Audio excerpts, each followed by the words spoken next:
to 14-1 with Jimmy Butler in the lineup. That is wild.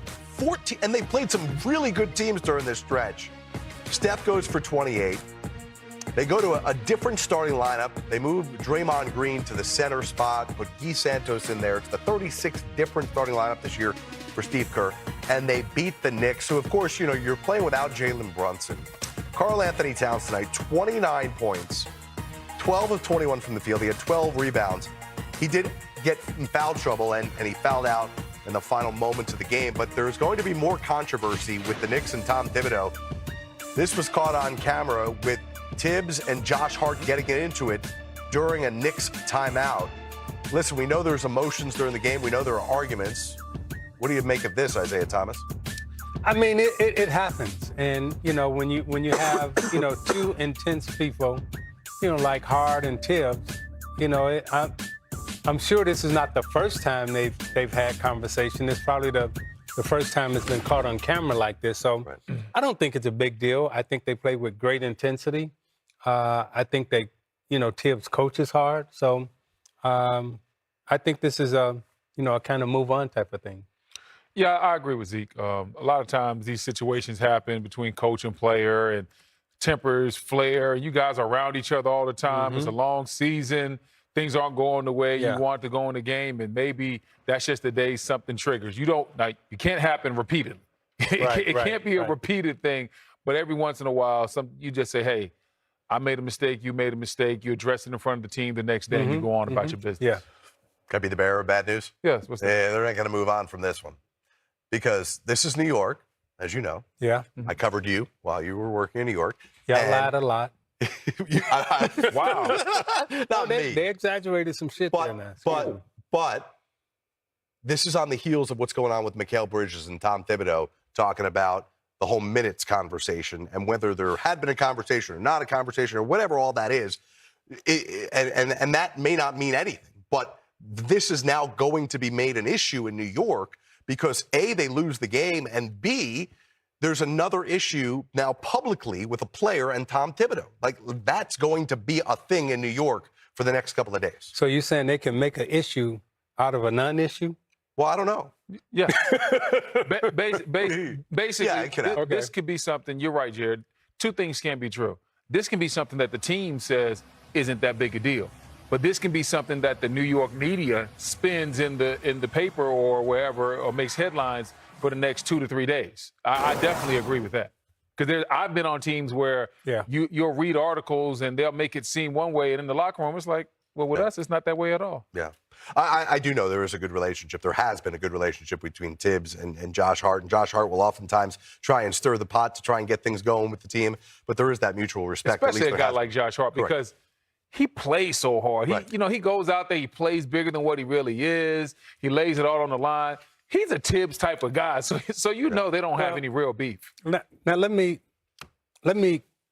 pull the temperature down a little bit on what you two are just talking about. We do like cool temperatures. Yeah, because, you know, while you're talking about, you know, the media make a big deal out of it, this is what I do know about New York. Josh Hart is a fan favorite in New York. He's a media favorite in New York. And the type of intensity that he brings to the game every single night and the way he played in the playoffs, this is what the Knicks love. This is what the fans love. So no matter how much the media tries to spin it, make an issue of it and everything else, those New York fans will love and continue to support Josh Hart because they love the way he plays. Let's spin it to the other side, the Warriors now. How impressive this run has been. It's wild that one man has made this much of a difference, how it's infected everyone else in that Warriors locker room. 13-1 now, Golden State is, 14-1 with Jimmy Butler. Why do you think that they've been such a different team? I think Draymond said it best. When they made the trade, Jimmy just brought confidence, you know, and mad confidence in the NBA. And it's 450 NBA players. And a lot of times your coach can make you lose confidence, or you can lose confidence within yourself. What Jimmy has brought to the Golden State Warriors, and it's not the stats, he's given them mad confidence. And for Draymond Green to say he's given us confidence when they're a championship, team, him and Steph and everyone else, I mean, that's what he's brought to the team, and you win with confidence. Championship level teams understand when they have it and when they don't. Mm-hmm.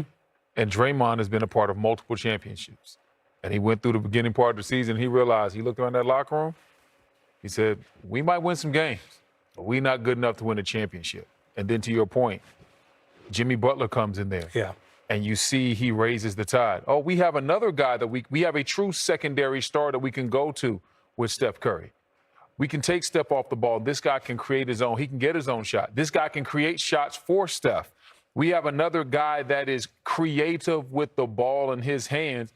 And then the guy's swag is through the roof. And that it is. And Jimmy has that swag, that aura, and that rubs off on your teammates. And it rubbed off on Dre right away. When he walked through the door, he believed he could help that team win. Yeah. He's fit in seamlessly. They talked about how he picked up the plays, how smart, how intelligent he is.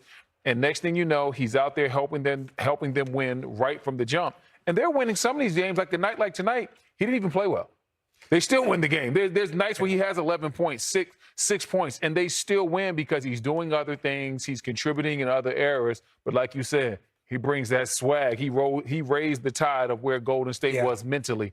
And you have to believe you can win before you can actually win. And you got to give Coach Kerr credit also, because while we talk about Steph and Jimmy and Draymond, what Kerr has done with all of these G League players that come in, rookies that come in, that, people that most teams and players have never heard of, he's putting them out on the floor with Steph, with Draymond, with Butler. So they get mad confidence that way also, because they got a coach. I'm going to keep saying this. When your coach believes in you and he trusts you, as an NBA player, there's only 450 of them that make it to the NBA. And a lot of these players in the NBA have coaches that don't believe in them. Yeah. But when one of these guys get a coach that believes in them, they go out and they perform at a high level. But when your coach don't believe in you and he's jerking you around, guess what? You out there like this. But again, there's only 450 of these guys. And when they get to this level, everybody can play. There's not one NBA player that can't play. Yeah. There's 450 of them. And hey, everyone that gets here and they make it here, they can play. This guy won a championship. They said a lot of stuff he couldn't do. He got with the right team, the right coach, and guess